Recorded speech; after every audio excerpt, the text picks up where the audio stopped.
banywanyi ba Kaze FM, namwe bakunzi banywanyi w'ikiganiro cacu Deutsche Kurs, ndabaramukije ndabaha ikaze mu kiganiro cacu cuno munsi. None umuntu arashobora kubaza ati none uyu munsi tuza kuganira iki? Mugabo muramaze kukimenyera iki kiganiro. Ni kiganiro mutegurirwa n'igisata ca Centre Multiculturel Allemand mu kigo c'ikaminuza y'u Burundi, ngashikirizwa na jewe Paul Ndayihereje. Ikibazo gihejeje kubazwa, reka tugerageze kuha intumbero iki kiganiro cacu.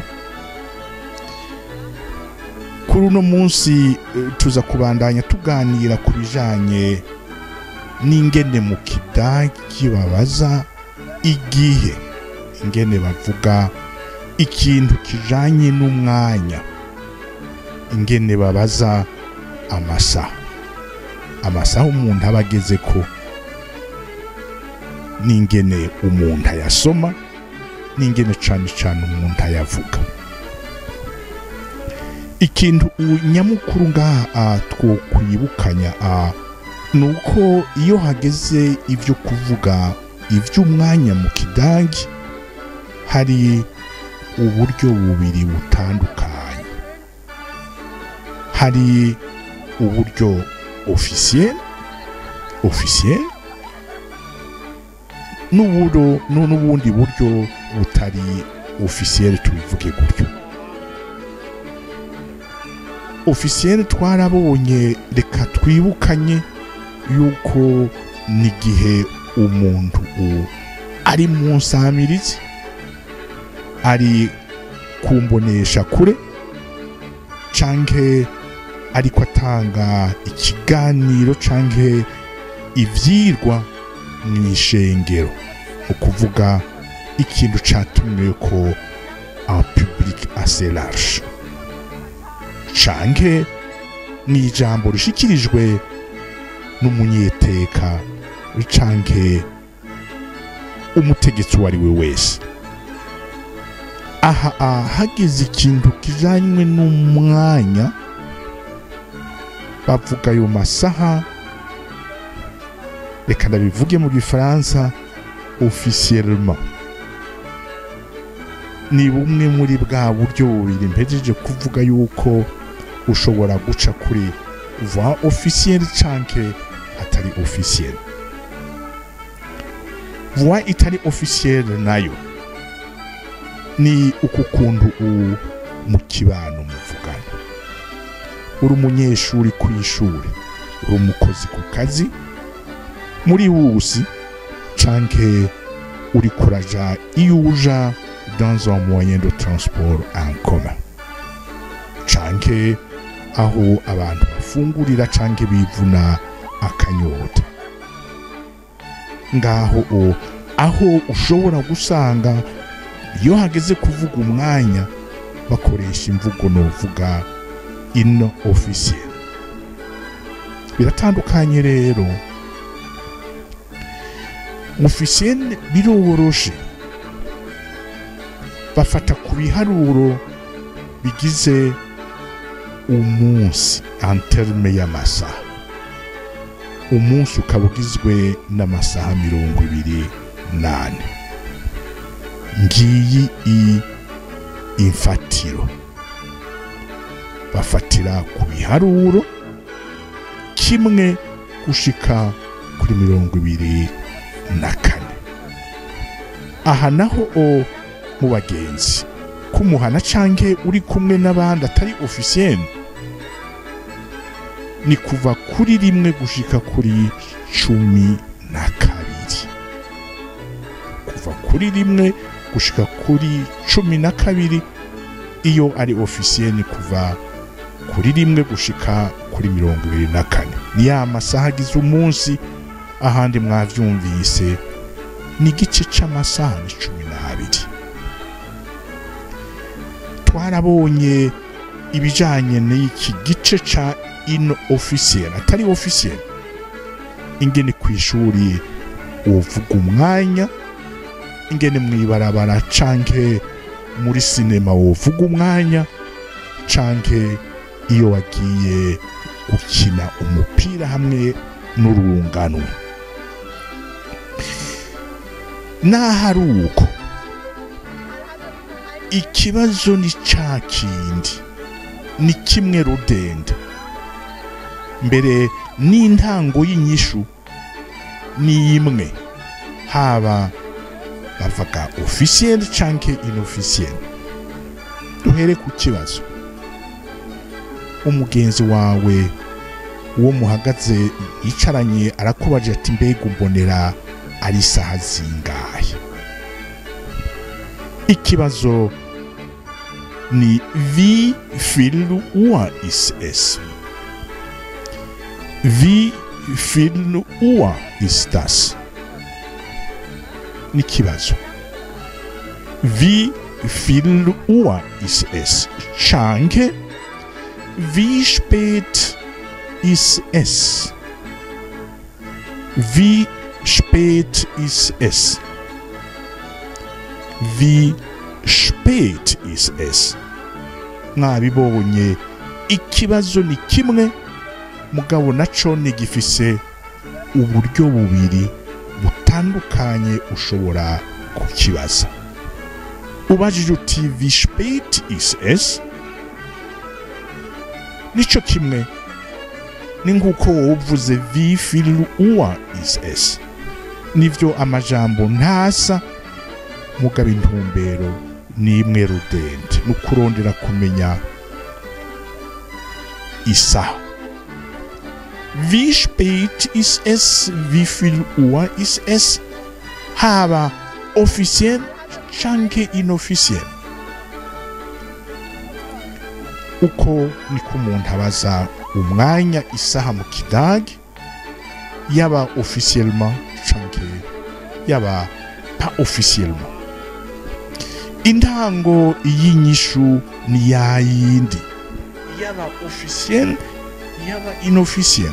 Intango ni imwe, kandi intango ni yayindi ni imwe, haba wie viel Uhr ist es canke wie spät ist es. Intango ni imwe nayo niyi es ist. Mwabonye wie spät ist es, ikibazo, inyishu itangurwa nuko es ist. Wie viel Uhr ist es? Ni kwa kundi es ist. Umuntu agaca avuga rero igihe mwamugezeko.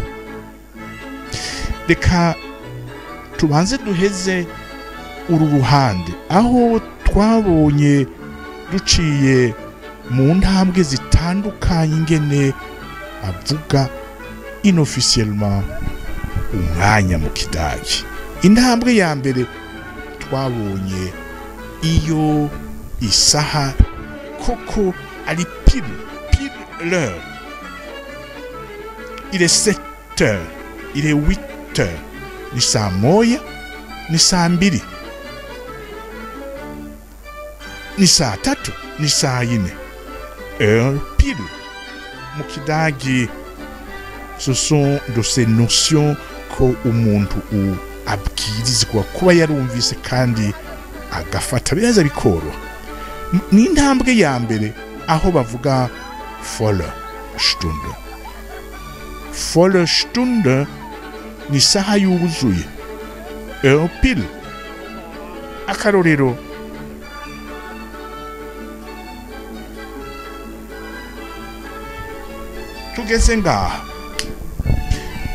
tugeze ngaha aho ari aya masaha. Ikibazo kiraje canke urabibajije wie spät ist es? Tugeze aha intango twavunzise ni yayindi es is. Wabonye ni 7 heures top.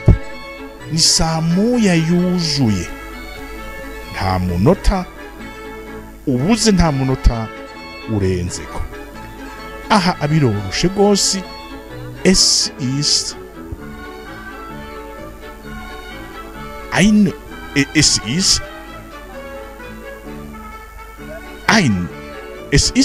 Uhr. Oya. Correction. Saa moya. Es ist 7.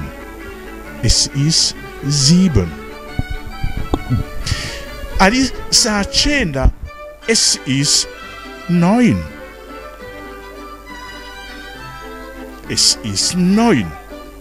Tugeze kuri midi. Es ist 12. Tugeze kuri isaha y'indwi. Aha. Es ist 1.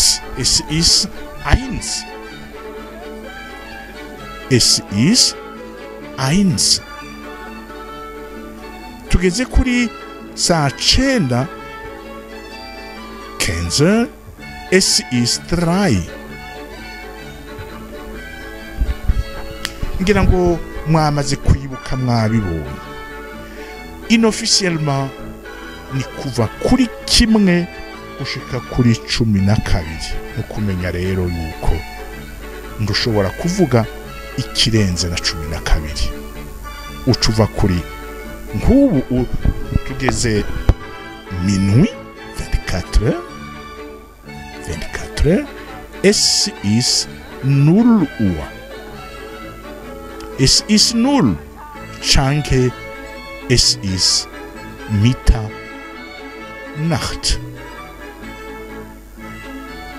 Es ist 0. Vuga iki? Umunsi uratanguye. Ni en fait le point de passage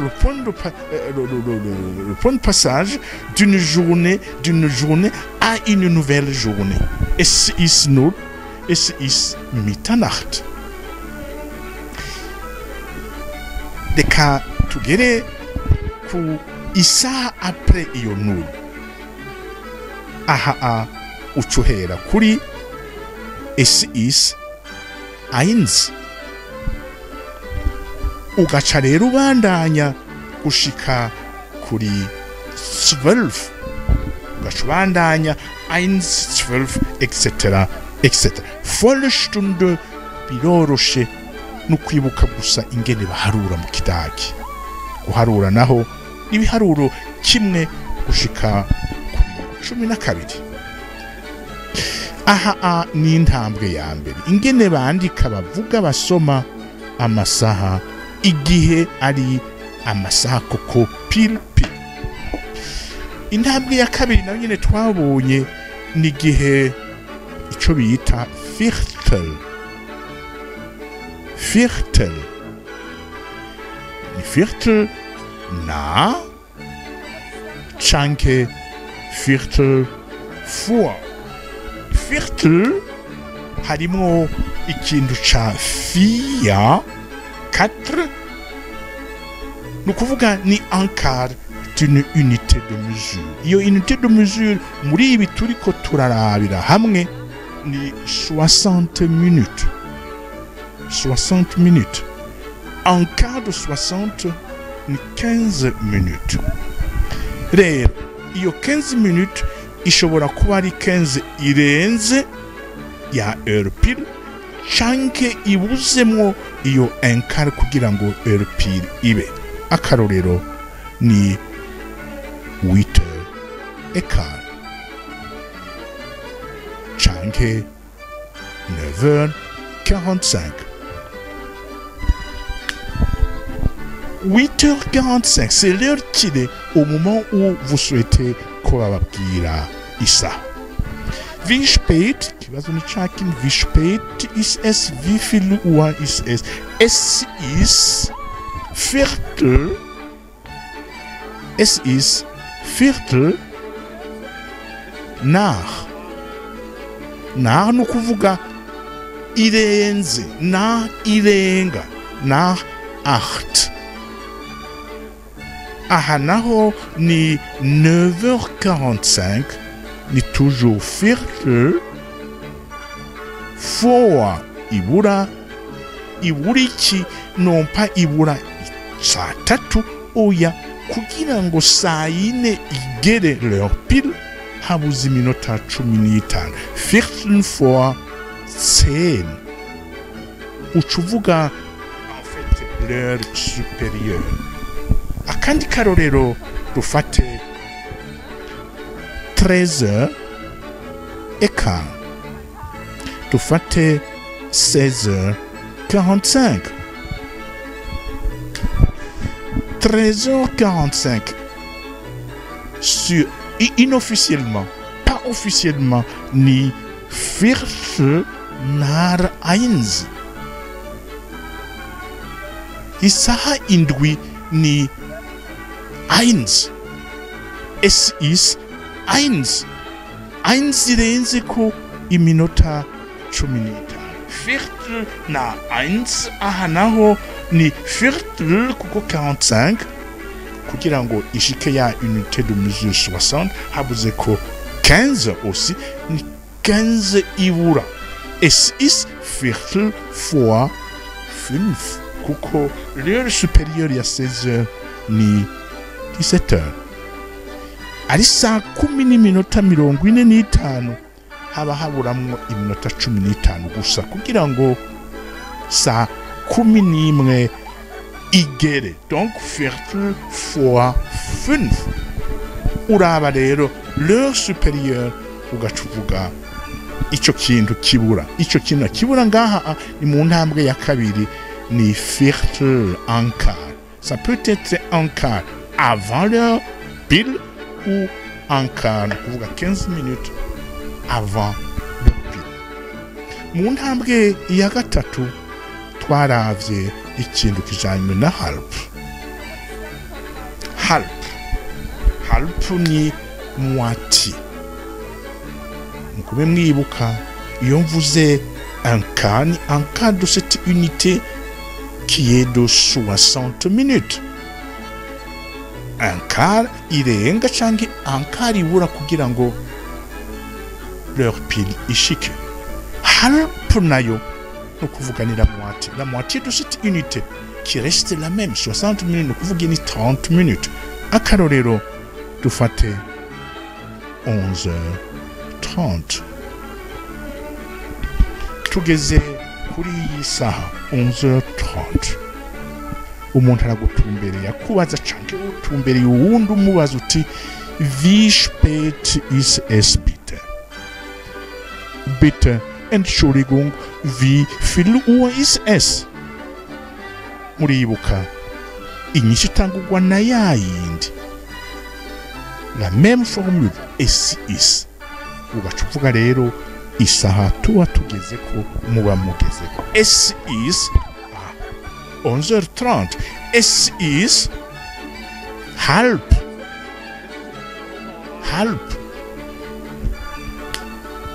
Kubera rero ari deja 30, halb ni kuvuga ucurengana iyo saha iriko.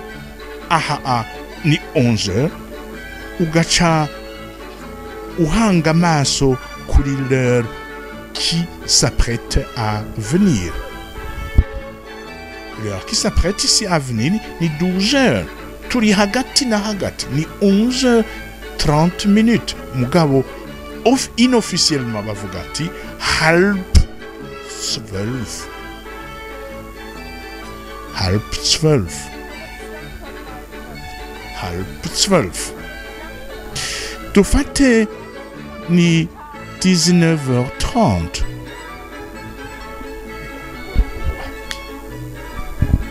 Ni kumugoroba. Umwanya ugeze aha, uravye isaha yawe ikubwira yuko ari 19h30. Umuntu akakubaza wie spät ist es?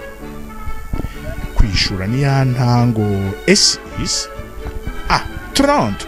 Donc es ist halb.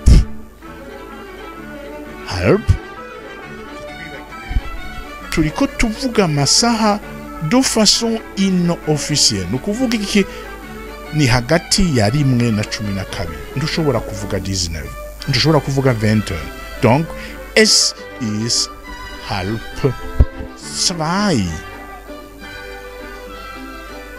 es ist halb 2 ni saa moja n'inusu halb 2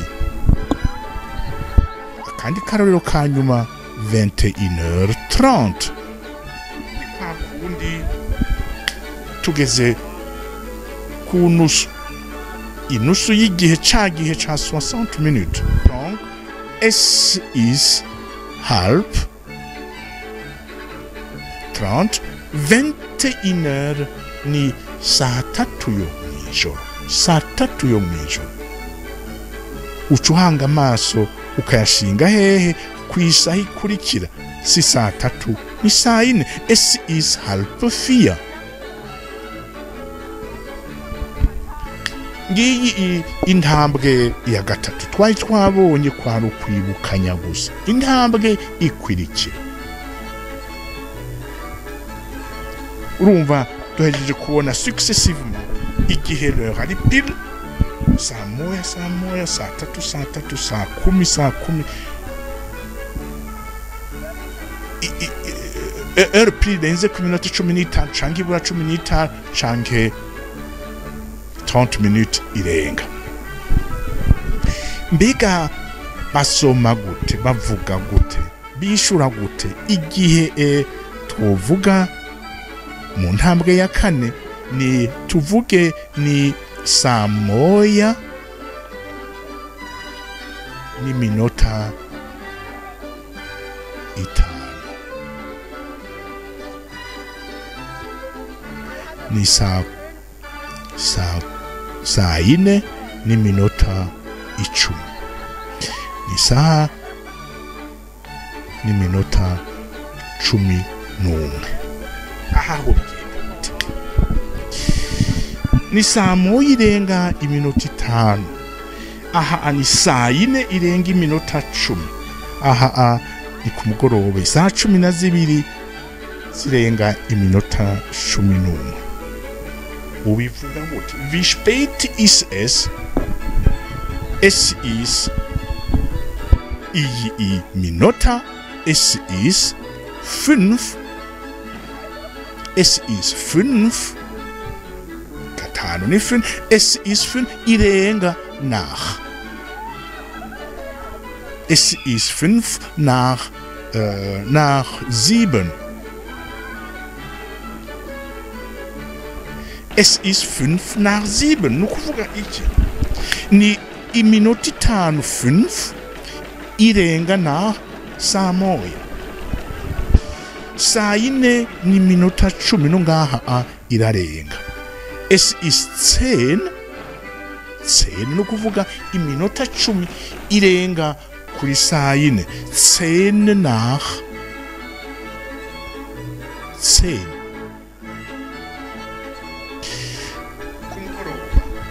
isaha 12 zo ku mugoroba mugabo zirenga ko iminota 11 ni 11 uheraho es ist 11 nach ko birarenga nach ntuvuga ni 18 kuko tugarukira kuri 12 donc uvuga uti es ist 11 nach 6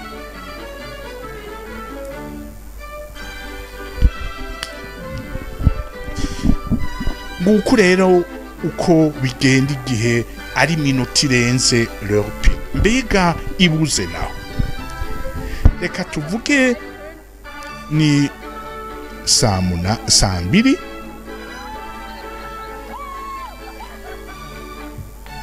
saa 2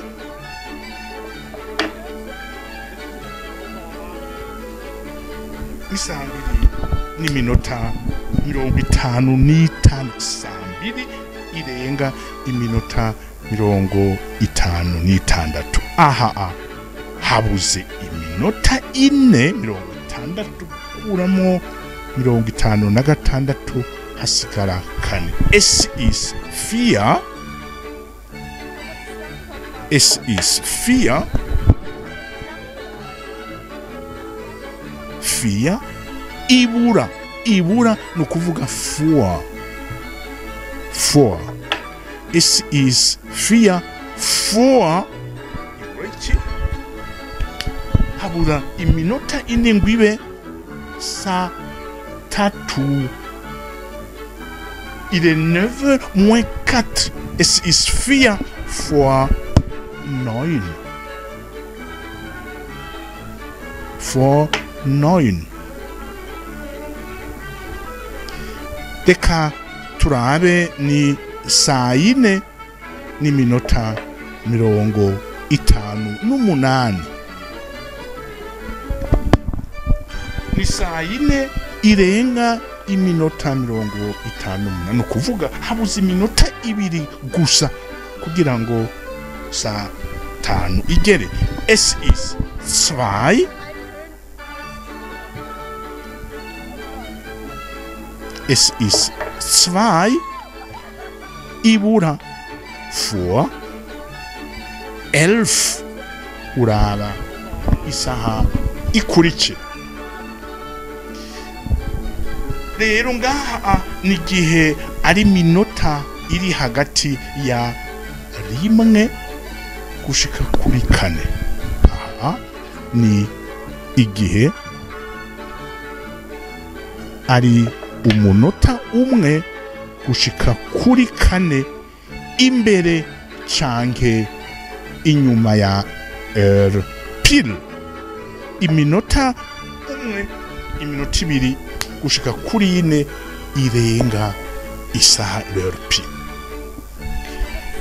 Eka mbere reka tugire gushika no kuri 5. Es ist 5.